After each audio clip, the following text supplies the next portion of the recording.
kasih kami boleh ada untuk beribadah. Terima kasih kami mengagungkan Engkau dalam ibadah kami Tuhan. Dengan segala hormat. Kami berikan hari ini untuk beribadah kepada Engkau. Waktu-waktu ini, jam-jam ini untuk kami beribadah kepada Engkau. Dengan rasa syukur kami untuk setiap pemeliharaan Tuhan. Kasih setia Tuhan sepanjang minggu ini. Terima kasih Tuhan. Dan kami mau dengar firman-Mu. Roh Kudus, hidupkanlah setiap firman di dalam kami. Pengurapan-Mu turun atas setiap kami.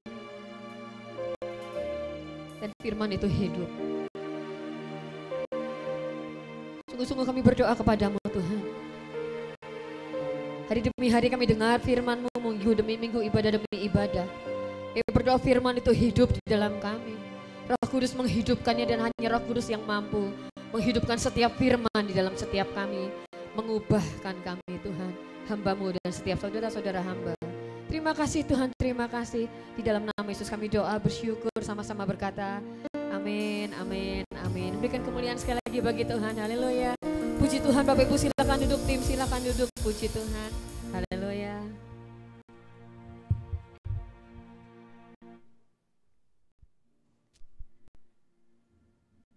Ya, puji Tuhan. Terima kasih. Sekali lagi shalom semua Bapak Ibu Saudara, shalom, shalom, shalom, haleluya. Luar biasa, dahsyat, ajaib, amin, amin. Belum semua amin ya. Luar biasa, dahsyat, ajaib, amin, amin, haleluya. Percaya luar biasa, dahsyat, ajaib. Dan kita akan melihat sesuatu yang luar biasa terus terjadi dalam hidup kita. Keajaiban, keajaiban, amin, puji Tuhan. Hari ini kita akan belajar tentang second coming. Setelah Tuhan Yesus bangkit, setelah kita memperingati kematian dan memperingati kebangkitan Tuhan Yesus, kita akan melihat apa yang diajarkan oleh firman Tuhan tentang second coming, tentang kelahiran, tentang kedatangan Tuhan Yesus kedua. Maaf sebentar.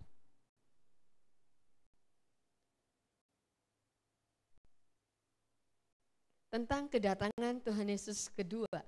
Kalau kita belajar tentang second coming, ini bukan untuk firman Tuhan, bukan untuk menakut-nakuti, amin.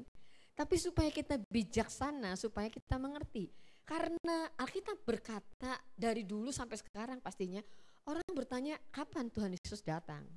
Kapan Tuhan Yesus datang? Apakah benar Tuhan Yesus datang dalam waktu yang singkat? Apakah benar bahwa memang Tuhan Yesus akan datang kembali? Dan kalaupun datang kembali, apakah akan sesingkat itu? Karena sejak dahulu dikatakan bahwa Tuhan Yesus datang. Tapi kita akan melihat apa kata firman Tuhan. Perjanjian lama menulis tentang kedatangan Tuhan. Dan perjanjian baru menulis lebih banyak lagi tentang kedatangan Tuhan.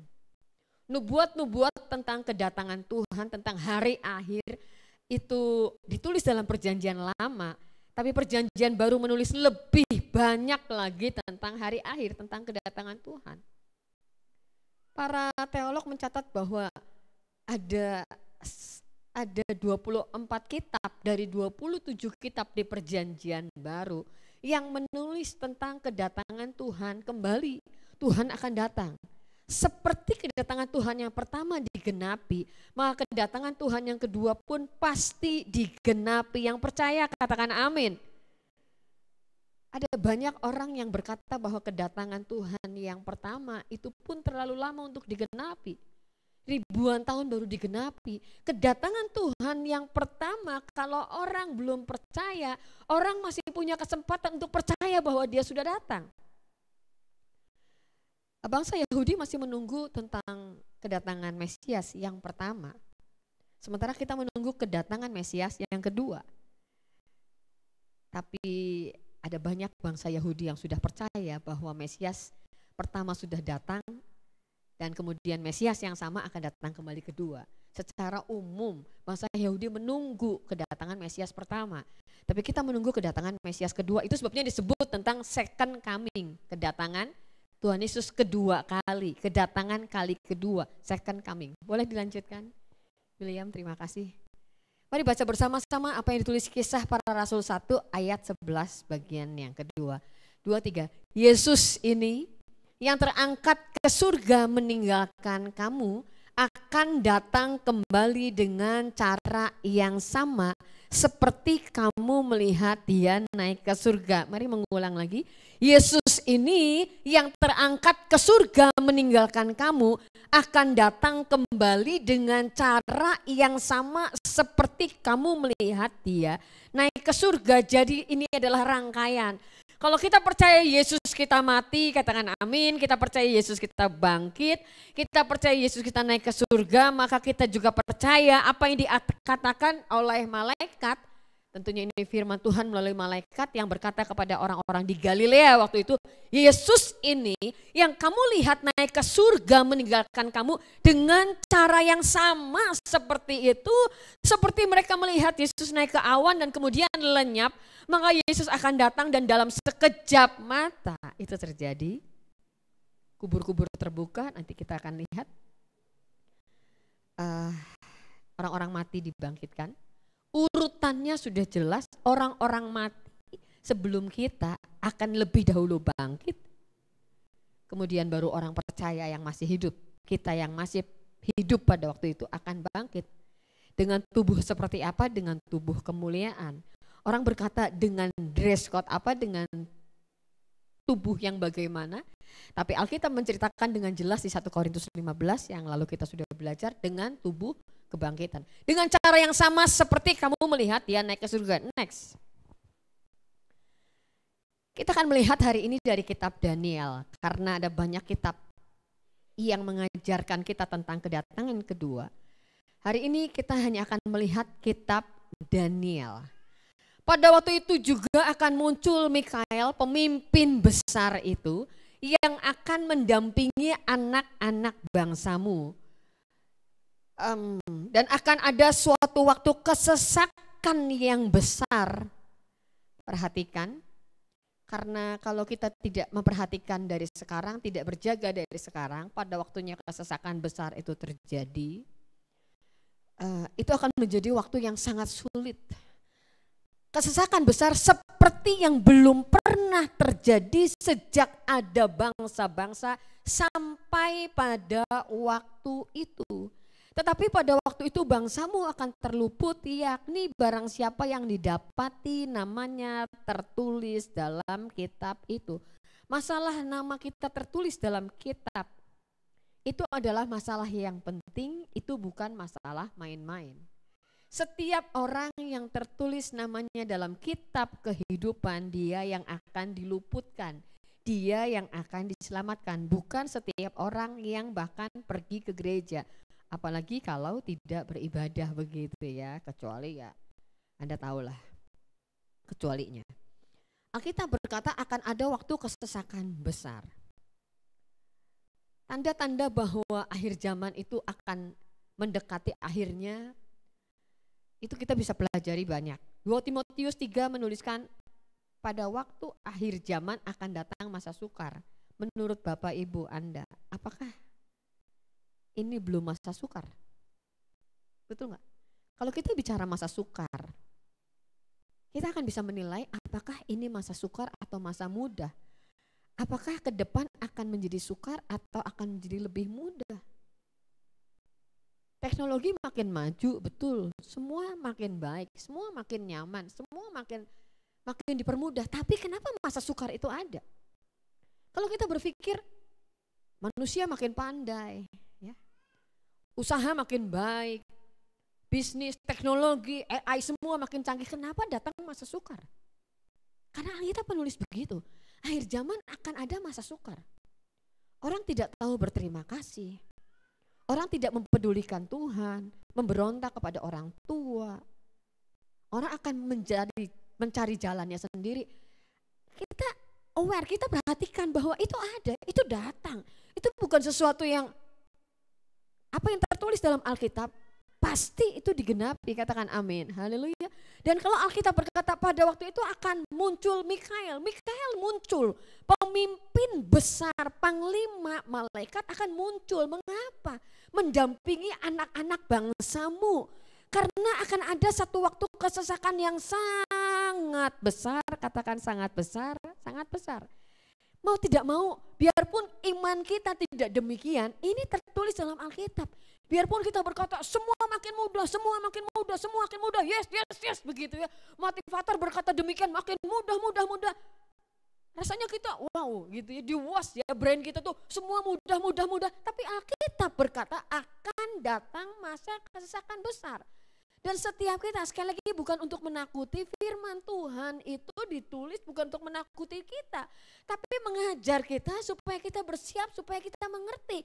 Memang akan ada dan kalau Alkitab berkata akan datang kesesakan besar, ini pasti terjadi. Kalau kita merasa sekarang sudah agak-agak sesak gitu ya. Kita harus kuat, amin. Harus kuat karena akan datang masanya kesesakan besar seperti yang belum pernah terjadi. Bukan berarti orang percaya harus susah terus, bukan. Tapi kita harus kuat dalam segala situasi, amin, haleluya, harus kuat. Karena kalau kita nggak kuat, kita hanya berpikir ingin mudah, ingin mudah, ingin mudah, bagaimana caranya supaya mudah. Alkitab berkata satu waktu nanti akan ada kesesakan besar, seperti yang belum pernah terjadi, entah seperti apa. Kalau sekarang aja kita merasa sesak begitu ya, sekarang saja kita merasa ini udah sukar, bisnis sudah sukar, PHK akan semakin banyak. Seharusnya kalau teknologi menggantikan manusia, seharusnya ada cara lain supaya manusia tetap bisa bekerja dengan baik begitu ya. Tapi faktanya tidak demikian, akan ada masa yang sukar. Akan ada persaingan yang semakin keras begitu ya bagi anak muda, bagi pebisnis. Akan terjadi seperti itu, hanya orang-orang yang kuat yang akan luput, katakan amin. Hanya orang-orang yang kuat yang akan bertahan. Akan ada masanya. Pada waktu itu bangsamu akan terluput, yakni barang siapa yang didapati namanya tertulis dalam kitab itu. Next, boleh dilanjutkan. Ayat berikutnya, ayat 2 itu bicara tentang demikian. Dan banyak dari antara orang-orang yang telah tidur dalam debu tanah. Bu, kalau dikremasi itu tidak tidur dalam debu tanah. Jadi boleh tidak dikremasi. Nah itu kan kontroversi kan.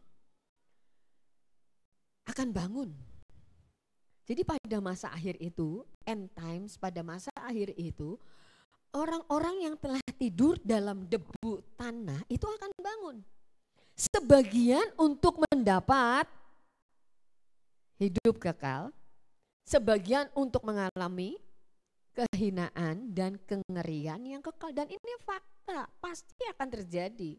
Bukan fakta sekarang, tapi pasti akan menjadi fakta di depan. Kalau kita tidak menyiapkan diri dari sekarang, tidak mungkin kita tiba-tiba kuat. Tidak mungkin kita tiba-tiba siap, tidak mungkin. Ini juga menjadi peringatan bagi kita untuk mempedulikan orang-orang sekitar kita, keluarga kita, orang yang terhubung dengan kita. Karena pilihan hanya dua. Orang senang dengan pilihan ketiga. Betul nggak? Orang selalu berusaha supaya ada pilihan ketiga. Bagaimana ikut Tuhan tapi senang-senang, bagaimana muda foya-foya, tua kaya raya, mati masuk surga. Orang selalu berpikir begitu kan. Orang berpikir yang enak, yang senang tanpa susah-susah, tanpa perjuangan. Bagaimana caranya supaya muda, kaya raya, tua, foya-foya, mati masuk surga. Alkitab berkata jalan itu hanya dua. Alkitab berkata yang lebar, yang sempit. Kita maunya yang lebar tapi hidup kekal. Alkitab berkata ada jalan yang sempit menuju kekekalan. Ada jalan yang lebar menuju kebinasaan. Anda mau yang mana? Anda di rumah mau yang mana? Mau yang ketiga, Bu. Jalan yang lebar tapi menuju kekekalan. Gak ada. Alkitab berkata jalan sempit menuju kekekalan. Karena jalannya sempit kita rasa gak enak. Ikut Tuhan itu kok kayak gini ya, gitu ya. Ikut Tuhan itu kok gak enak ya, karena memang jalannya sempit. Anda harus ibadah. Karena Alkitab berkata kuduskan hari Sabat. Harus ada Sabat bagi Tuhan. Pak Eri dan saya punya cita-cita 1 bulan Sabat. Nanti pasti ada waktunya. Di Israel. 1 bulan Sabat di Israel. Kita ingin belajar, mau ikut ya, mau belajar budaya Karena bagaimanapun Tuhan kita, Yesus itu lahir sebagai bangsa Yahudi di tengah budaya Yahudi. Ada orang berkata Yesus itu bukan Kristen. Ini sekarang muncul kan, tapi kalau Anda nggak ngikutin nggak usah ikutin lah. Muncul perdebatan di YouTube, Yesus itu bukan Kristen. Ya, Kristen itu adalah orang yang mengikut Kristus, itu Kristen, begitu ya. Yesus itu agamanya bukan Kristen. Pemikirannya dibalik. Makanya gini, jemaat itu harus kuat, umat Tuhan itu harus kuat. Umat Tuhan itu harus diajar, diurapi Roh Kudus dan belajar firman Tuhan, katakan amin. Kalau enggak nanti akan iya juga ya. Karena Yesus disunat, orang Kristen kan tidak disunat. Iya juga, gitu ya. Ada orang-orang yang berpindah dari kekristenan karena tidak belajar kekristenan dengan benar.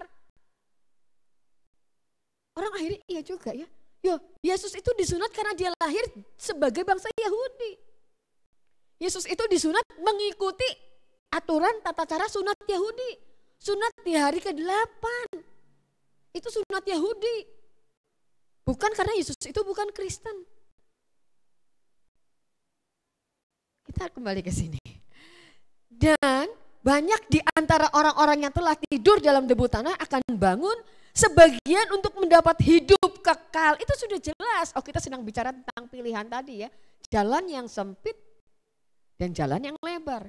Jalan yang sempit. Dibully. Karena apa? Karena Kristen. Karena jalannya memang sempit. Betul nggak? Kalau Anda di kantor dan di kantor Anda minoritas. Di kampus Anda minoritas misalnya. Loh saya dulu juga begitu. SMP saya sekelas 1, betul-betul 1. SMA sudah lebih banyak, 6-7 orang gitu. 1, tiap-tiap siapa di sini yang agamanya Kristen lah disebut ya. Pokoknya bukan mayoritas, saya angkat tangan sendiri, maju ke depan, maju. Tiap kali ada guru magang, maju ke depan. Tiap ada guru magang, maju ke depan. Waduh. Jalannya memang sempit, tapi itulah jalan menuju hidup kekal, katakan amin. Sementara jalan yang lebar. Kalau Anda pasti tahulah ilustrasi kapal pesiar. Ya. Kapal pesiar yang akan tenggelam, orang dibebaskan. Mau makan mana saja nggak ikut kelas. Kalau di cruise itu kan ada kelas, ya ada kelas, kemudian ada ya tiket terusan, mana yang boleh dimakan, restoran yang mana yang boleh, bioskop, teater yang mana, ada yang tidak. Kalau kapal itu mau tenggelam, ada satu ilustrasi di kapal yang mau tenggelam, semua orang dibebaskan, semua orang boleh menikmati apa saja, makan tidak terbatas, kelas-kelas tidak terbatas, boleh nonton apa saja. Kenapa? Kapalnya mau tenggelam. Jalan yang lebar menuju kebinasaan, apa aja boleh. Ini boleh nggak bu? Boleh. Ini boleh nggak bu? Boleh. Ini boleh nggak bu? Boleh. Kita mau yang seperti apa? Atau memang jalannya sempit. Ada hal-hal yang kita dibatasi. Kita dibatasi, apa yang batasi kita? Firman Tuhan. Tapi itulah ada orang-orang yang mau berjalan di jalan sempit untuk mendapat hidup kekal. Sementara sebagian yang lain menerima kehinaan dan kengerian yang kekal-kekal juga. Dua-duanya kekal, katakan kekal. Kekal. Kalau kita merasa bahwa hidup sekarang sudah gak enak, hidup sekarang yang gak enak itu, tahan-tahanlah.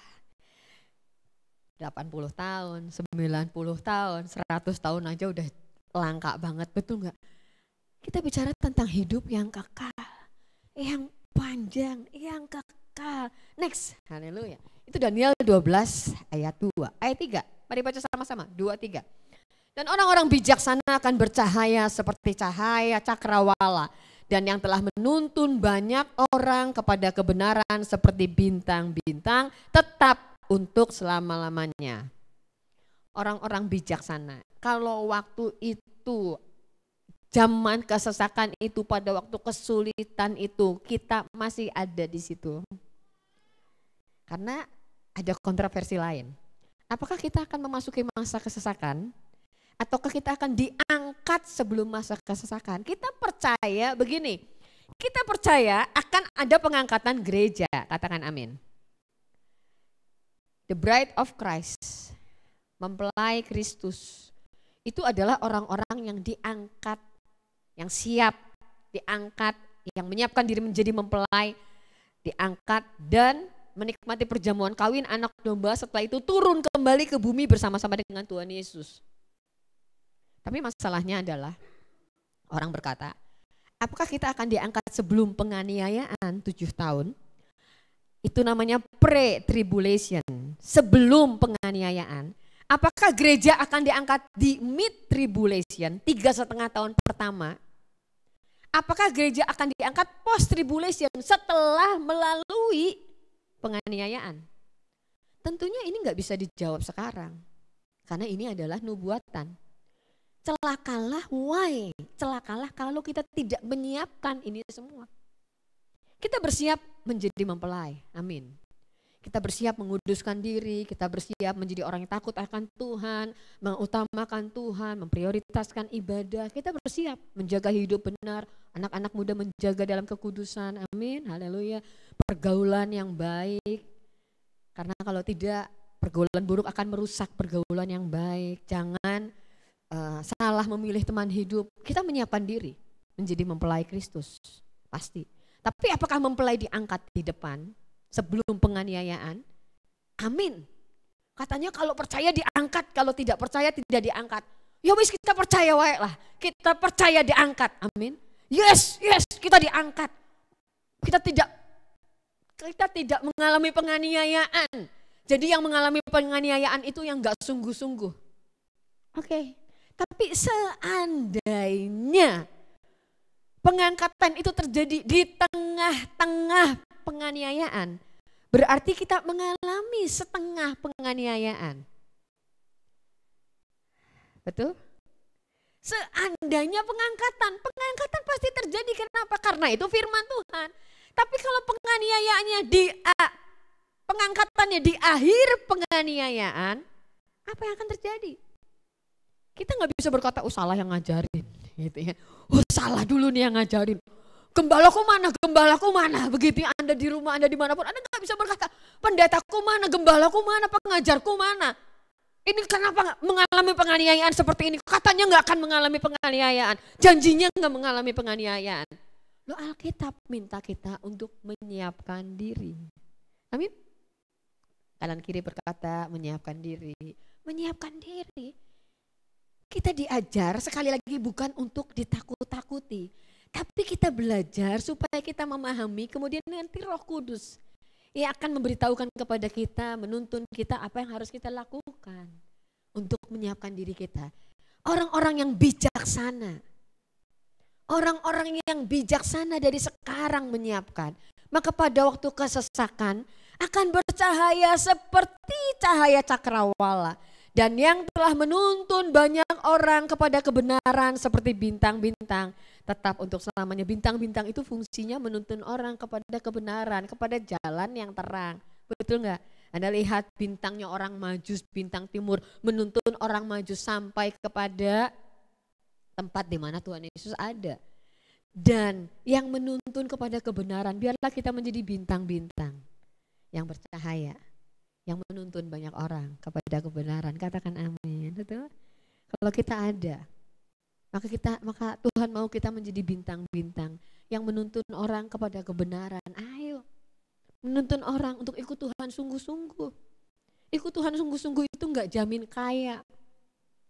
Halo, loh kok gitu Bu? Ikut Tuhan sungguh-sungguh itu enggak jamin kaya raya.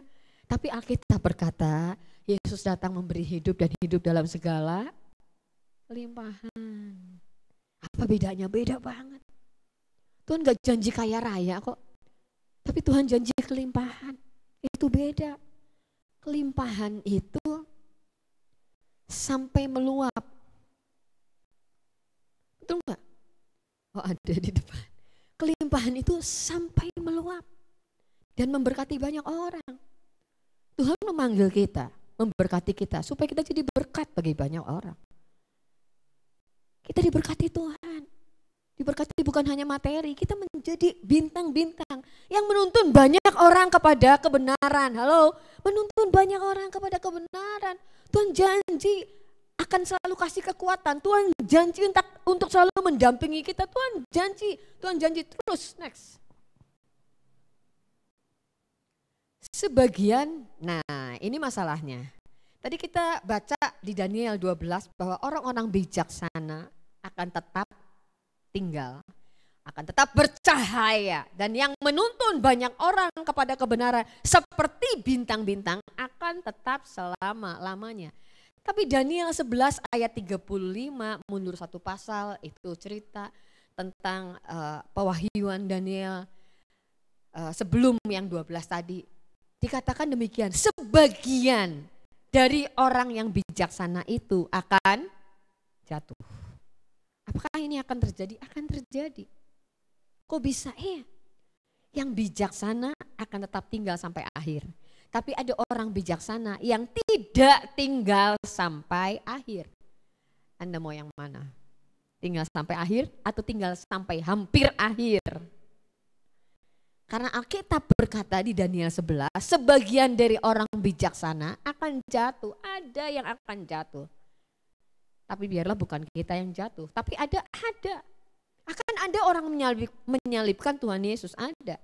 Tapi Yudas tidak ditetapkan untuk menyalibkan Tuhan Yesus. Itu bedanya ya. Kalau begitu kasihan dong Yudas. Kenapa Tuhan menetapkan Yudas untuk menyalibkan? Bukan. Akan ada orang yang menyalibkan Tuhan Yesus, pasti ada. Akan ada orang yang menjual Tuhan Yesus untuk 30 keping perak. Ada, kenapa? Karena ada nubuatnya. Tapi celakalah orang yang menyalibkan Tuhan Yesus. Bukan Yudas yang dipilih Tuhan Yesus untuk menyalibkan, tidak. Akan ada orang-orang bijaksana yang akan jatuh, pasti ada. Tapi biarlah kita semua berjaga-jaga supaya itu bukan kita. Katakan amin, halo? Amin. Tapi akan ada. Akan ada orang-orang yang memimpin gereja, melayani Tuhan. Wow, betul. Tapi jatuh, iya. Kok bisa? Ya bisa, kenapa? Alkitab menulis demikian. Itu sebabnya setiap kita harus berjaga-jaga. Haleluya. Sebagian dari orang-orang bijaksana itu akan jatuh supaya dengan demikian diadakan satu pengujian. 2, penyaringan. 3, pemurnian. Beda. Saya nggak akan jelaskan ini panjang sekarang. Tapi kenapa mereka jatuh? Ada pengujian, diuji. Ada penyaringan, disaring. Ada pemurnian, makin dimurnikan. Kalau sekarang kita rasa nggak tahan Tuhan, nggak tahan, mending mati aja. Gimana kita akan mungkin lolos dalam masa kesesakan besar? Berapa hari yang lalu saya diskusi dengan satu orang. Pilih mana? Mati ditembak langsung kalau masa penganiayaan. Atau mati pelan-pelan. Semua orang pilih mati ditembak langsung. Setuju nggak? Atau Anda mau pilihan ketiga, mau tetap hidup sampai selama-lamanya?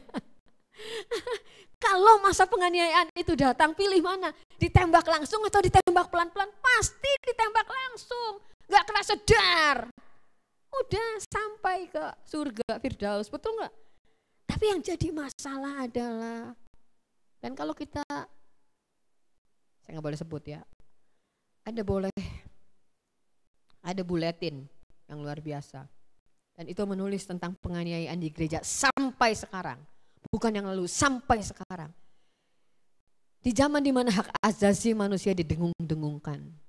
Kebebasan beribadah, tapi nyatanya ada begitu banyak negara yang tertindas dengan indeks nomor 1 teraniaya, nomor 2 teraniaya, dan Indonesia ada di negara puluhan teraniaya. Kita itu bukan negara yang teraniaya sekalipun banyak tempat ibadah ditutup atau Jumat Agung di demo dan lain-lain. Tapi dari indeks penganiayaan sampai sekarang ada begitu banyak misionari yang hilang, yang kalau sudah dipanggil di negara tersebut nggak akan kembali kepada keluarganya. Dan keluarganya sudah merelakan kalau ada pemimpin gereja atau misionari atau ya anak Tuhan atau siapapun juga yang kemudian dipanggil dan hilang atau hilang begitu, itu banyak. Kenapa? Padahal ini adalah akhir zaman, iya. Padahal ini zaman modern, zaman maju. Iya betul, ini zaman hak asasi manusia didengungkan, dibicarakan, dimitingkan, dirapatkan, wadah yang sangat elit, betul. Tapi faktanya Alkitab berkata penganiayaan, kelaparan, masih ada kelaparan, masih banyak peperangan, Apakah berhenti dengan perang dunia 2 berhenti? Kenapa perang tidak berhenti? Karena itu ada dalam Alkitab. Pengujian, penyaringan, pemurnian.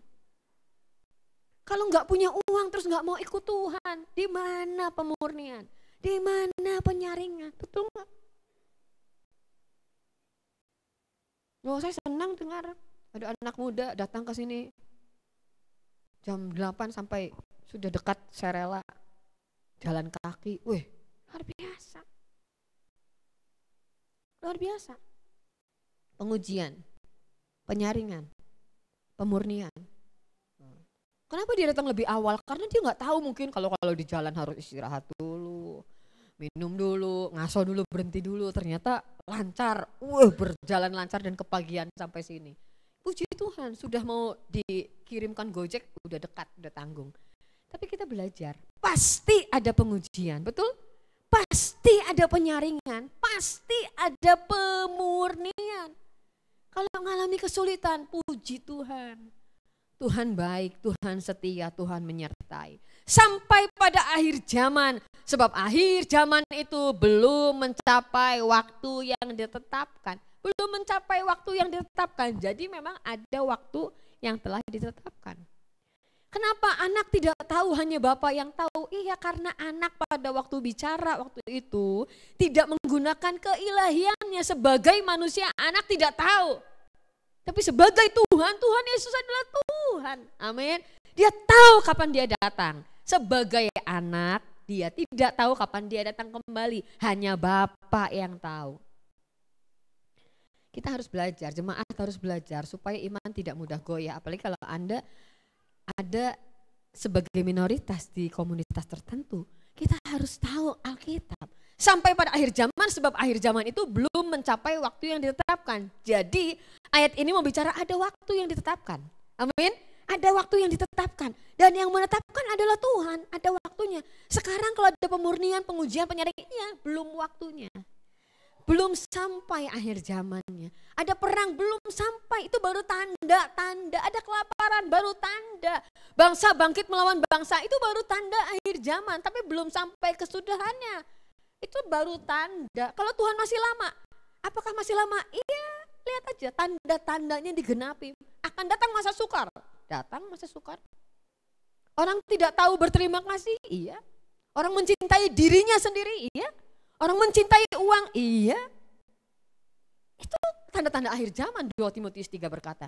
Tapi belum mencapai waktu yang telah ditetapkan. Belum genap waktunya.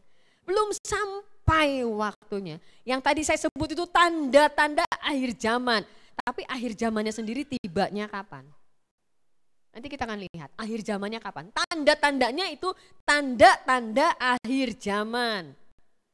Kalau kamu melihat pohon ara sudah bertunas, segitu ya, kita tahu tanda-tandanya kan. Kita tahu tanda-tandanya. Sekalipun musim di Indonesia sedang, ini sebetulnya hujan atau panas, segitu ya.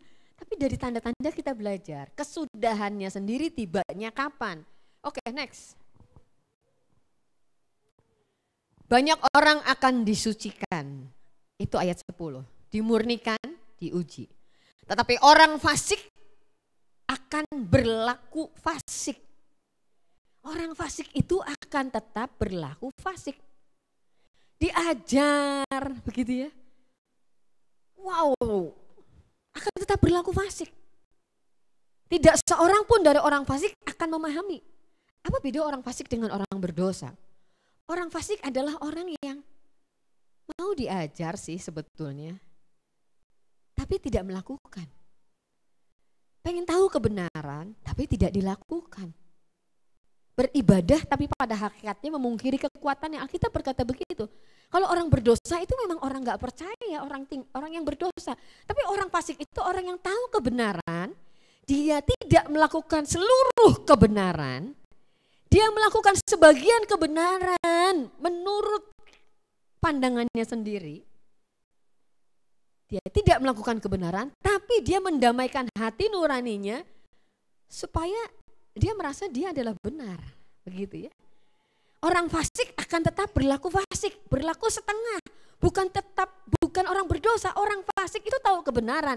Dia tetap berlaku fasik, dia tahu kebenaran, dia melakukan sedikit kebenaran, dia melakukan sebagian kebenaran. Dia memilih-milih kebenaran mana yang sesuai dengan dirinya sendiri. Dia mencoba mengubah kebenaran, dia mencoba menyesatkan orang-orang kalau dia punya pengaruh. Tetapi orang bijaksana akan memahaminya, itu bedanya.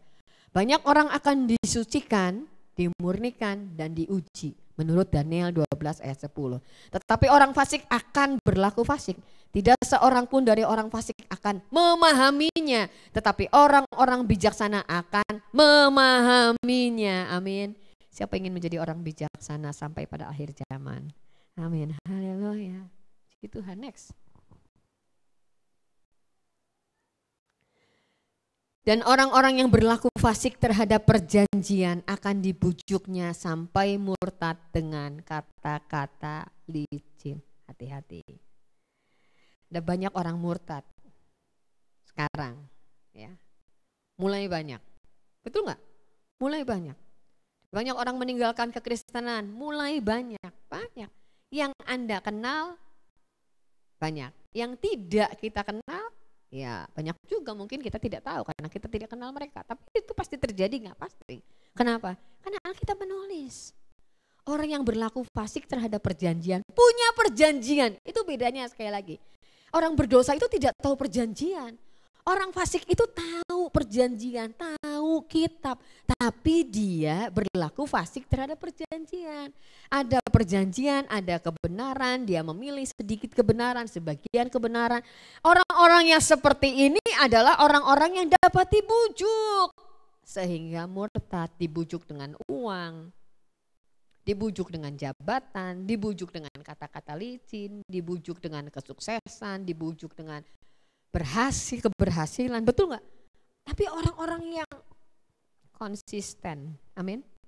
Orang-orang yang konsisten berjalan di jalan yang sempit. Jalannya sempit. Mau pindah nggak ke jalan lain?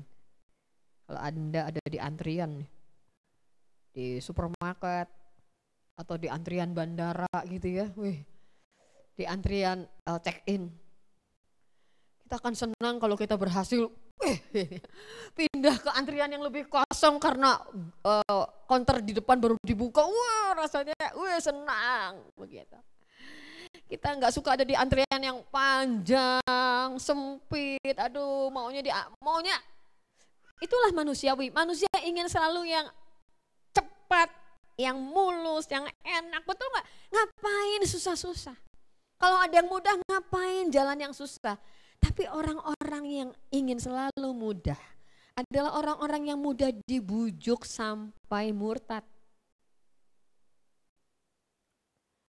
Dengan kata-kata yang licin, dengan kata-kata yang manis, dengan semua yang baik. Ikut Tuhan gampang, belakangan. Tapi ini Kang tahu, gitu ya. Ini kesempatan loh. Sekalipun dengan menukar, ya nanti juga kamu Kristen lagi. Nanti bisa Kristen lagi, yang penting ini goal dulu, gitu ya. Dan orang-orang yang berlaku fasik terhadap perjanjian akan dibujuk sampai murtad dengan kata-kata licin. Anak-anak muda hati-hati. Gampang, gak apa-apa. Nikah aja dulu, nanti udah nikah dia akan ikut agama kamu. Orang-orang fasik terhadap perjanjian akan dibujuk sedemikian rupa sampai murtad. Next. Mari baca bersama 2-3. Tetapi umat yang mengenal Allahnya akan tetap kuat dan bertindak. Luar biasa ayat ini, catat. Tetapi umat yang mengenal Allahnya. Kalau orang gak kenal Allah akan gampang dibujuk sampai murtad. Kalau orang gak kenal Tuhannya, gak kenal Allahnya, wah gampang. Tuhan kamu. Yesus mana? Yesus gak pernah bilang dia Tuhan dalam Alkitab. Maka orang yang gak diajar kebenaran, oh gitu ya. Kenapa di tempat ini jaminan keselamatan diulang. Kenapa Anda harus ikut FA? Diajar supaya Anda menjadi umat yang mengenal Allah. Yang akan tetap kuat dan akan bertindak. Amin. Kalau tidak, begitu banyak penyelewengan, kata-kata melicin, kata-kata yang kelihatannya betul. Yesus tidak pernah sekalipun bicara bahwa dia adalah Tuhan. Masa? Iya, coba cari di Alkitab loh. Umat yang mengenal Allahnya, hanya orang yang mengenal Allahnya akan kuat dan bertindak. Kalau nggak kenal Allah jangan boro-boro bertindak. Tetap kuat aja enggak. Ada dua hal yang akan dikerjakan oleh umat yang mengenal Allah. Amin. Ada dua hal yang akan dikerjakan. Tetap kuat dan bertindak. Tetap kuat dan melakukan sesuatu kalau kita kenal Allah kita. Itu sebabnya yang diperlukan adalah sebetulnya nomor satu bukan pertolongan Tuhan, tapi Tuhan sendiri. Banyak orang susah minta pertolongan Tuhan, betul, daripada pertolongan dukun, ya kan? Jauh lebih bagus, pastinya harusnya minta pertolongan Tuhan, betul. Tapi kalau Anda ketemu Tuhan, Anda akan dapat pertolongan Tuhan. Kalau Anda cuma cari pertolongannya Tuhan, pertolongannya aja dapat. Beli kulkas bonus payung. Anda kejar payungnya, atau Anda beli kulkasnya, nanti payungnya dapat. Karena payungnya bagus, wih, gitu ya. Anda beli itu kulkas, kenapa? Karena payungnya bagus. Loh, beli kulkas bonus payung, beli dulu kulkasnya, payungnya gampang, pasti dikasih. Wong payungnya nggak seharga kulkas kok, gitu ya. Jangan nguber bonusnya, kulkasnya mana nggak tahu ketinggalan di toko. Yang penting payungnya bawa pulang. Loh lucu. Anak Tuhan, apalagi kalau lagi susah itu. Orang kalau lagi susah yang dipikirkannya. Saya ngerti kenapa, karena saya pernah susah. Gak usah cerita juga, udah sering lah diceritain, pernah susah. Satu aja lah ceritanya, bakso semangkok minta kuah banyak. Supaya makan bareng-bareng saya, Bu Heni, Bu Evi. Cidian kan masih kecil waktu itu, loh, minta kuahnya banyak. Itu bawa pulang ke rumah makannya pakai nasi. Ya Anda yang makan Indomie pakai nasi siapa? Itu karena Anda mau kan, karena seneng kan. Indomie memang kok jadi sebut merek ya, haleluya. Apa buatanmu? Mie apa buatan? Nggak bikin mie ya? Nggak. Itu emang keinginan Anda begitu, tapi bukan karena keinginan, emang nggak punya uang. Loh, jadi saya ngerti sih apa yang dipikirkan orang susah itu, saya ngerti. Loh sekarang beli lapis legit, ya bisa beli, bisa nggak beli. Utuh dengan kemasan yang terbaik, apalagi kalau lapis legit Pontianak. Itu kemasannya terbaik, tanya orang Pontianak itu di belakang. Betul nggak? Itu sudah simbol prestise gitu. Kalau dibawain, kalau ada pembicara tamu datang dari Pontianak, dibawakan satu kotak dengan kemasan yang sangat baik. Lapis legit, lo dulu saya itu ngalami, kita ngalami beli lapis legit pinggiran. Tanya Oma, pinggiran loh, sisa potongannya orang. Yang penting ngerasain makan lapis legit pinggiran. Tawa-tawa lapis legit pinggiran, iya. Sisa potongan orang dijual di warung itu yang dibeli. Jadi saya juga bisa memahami kalau orang sulit itu mikirnya seperti apa. Yang penting ditolong. Yang penting ada pertolongan. Makanya banyak orang bisa disesatkan. Mau ditolong? Pindah agama? Mau ditolong? Ikut saya? Mau ditolong? Gak usah gereja? Mau ditolong? Gini. Gereja gampang. Cari gereja yang cocok dengan kerjaanmu. Cari gereja yang cocok dengan semua. Pokoknya dicocok-cocokin aja gitu ya. Misal begitu ya. Ya, hidup pilihan kita, betul nggak? Korupsi, ditemukan, tangkap tangan. Baru kapan tuh yang terbaru? Uang 600 miliar dalam kontainer. Kontainer bukan kontainer besar. Kontainer mana? Box kontainer kabel. Kontainer kabel. Isinya tumpukan uang. Wih, gitu ya. Kalau orang lagi susah itu mata berbinar-binar, kok bisa ya ditempuk di kontainer yang isi mainan anak-anak itu tuh. Yang kalau kita buat ngisi kabel-kabel isinya tumpukan uang ratusan ribu. Satu kontainer itu bisa isi miliaran. Yang di kontainer aja segitu, gimana yang di rekening? Coba, tukeran nih. Yesus atau kontainer isi uang? Anda pilih mana? Pilih jalan ketiga. Yesus dan kontainer isi uang. Itu orang selalu pikir jalan ketiga Tuhan Yesus bilang jalannya cuma dua. Jalannya cuma dua. Ikut Tuhan aja. Percaya ikut Tuhan aja, nanti Tuhan yang sediakan, Jehovah Jireh, amin. Tetapi umat yang mengenal Allahnya akan tetap kuat. Tetapi umat yang mengenal Allahnya akan bertindak. Kuncinya mengenal Allah. Kalau nggak kenal Allah, repot, bahaya banget. Harus kenal Allah, next sedikit lagi. Tetapi engkau Daniel, perhatikan ya, sembunyikanlah segala firman itu. Memang firman itu disembunyikan. Kenapa sih gak ngerti? Memang firman itu disembunyikan sama Tuhan. Kalau engkau mencari seperti mencari perak dan mencari emas dan mencari permata, firman akan diberikan. Kalau gak dicari, enggak. Itu bukan sejenis kerupuk, krekas dan keripik yang ada di mana-mana, bukan. Sekalipun kita suka. Tapi firman itu memang disembunyikan seperti orang menyembunyikan emas permata. Kalau dicari dapat.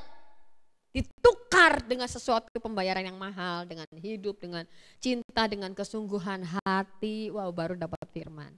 Kalau dapat firman-firman itu hidup Anda ya. Bapak Ibu Anda di rumah, Anda harus mengalami bagaimana firman itu hidup. Kalau enggak itu akan seperti kata-kata biasa aja. Ketika Anda mengalami firman itu hidup, wow, Anda akan nangis, Tuhan terima kasih. Ini firman buat aku, Tuhan terima kasih. Firman ini hidup sampai, wow, begitu. Itu bagaimana mengalami firman itu hidup. Firman itu hidup. Kenapa saya terus melayani? Karena ada satu firman dalam kitab Esther yang saya sering sekali bicarakan. Itu hidup terus di dalam saya. Kata Mordechai kepada Esther, jangan kira karena engkau ratu dan ada di istana.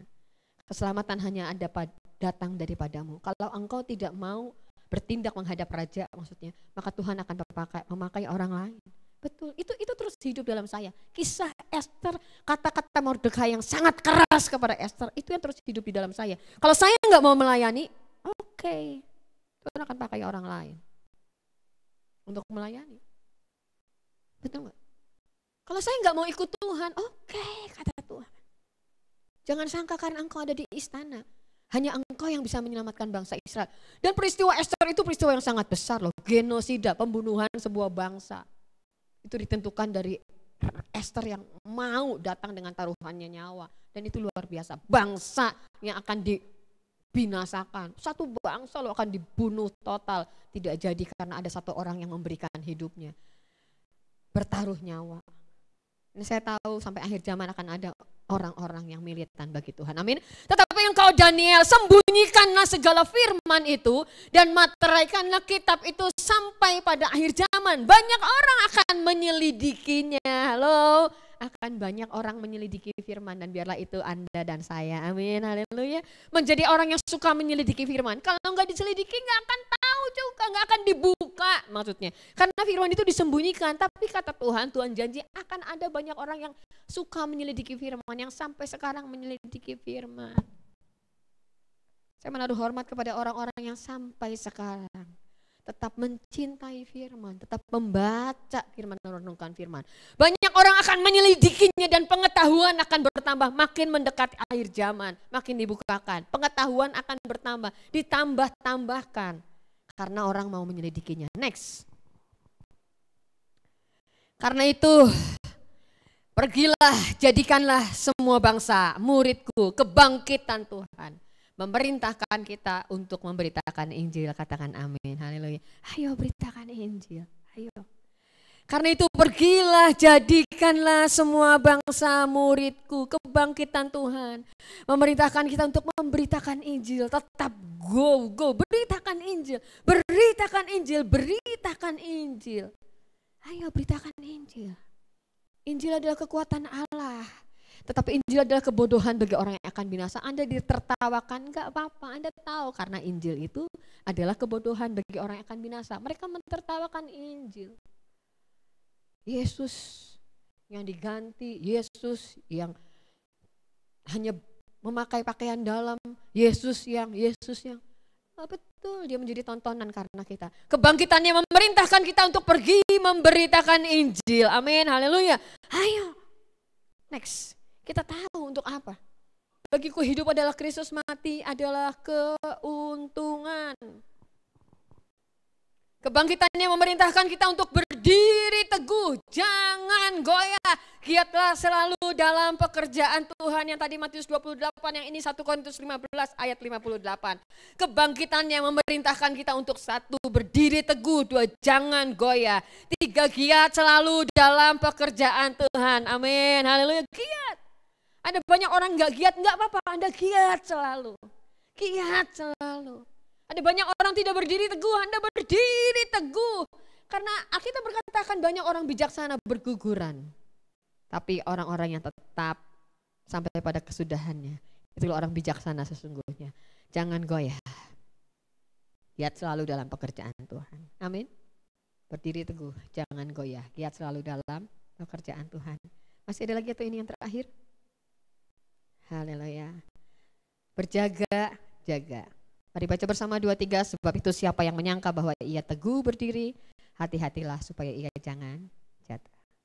Pemusik pemuji maju ke depan, kita menyiapkan diri mengambil bagian dalam perjamuan Tuhan.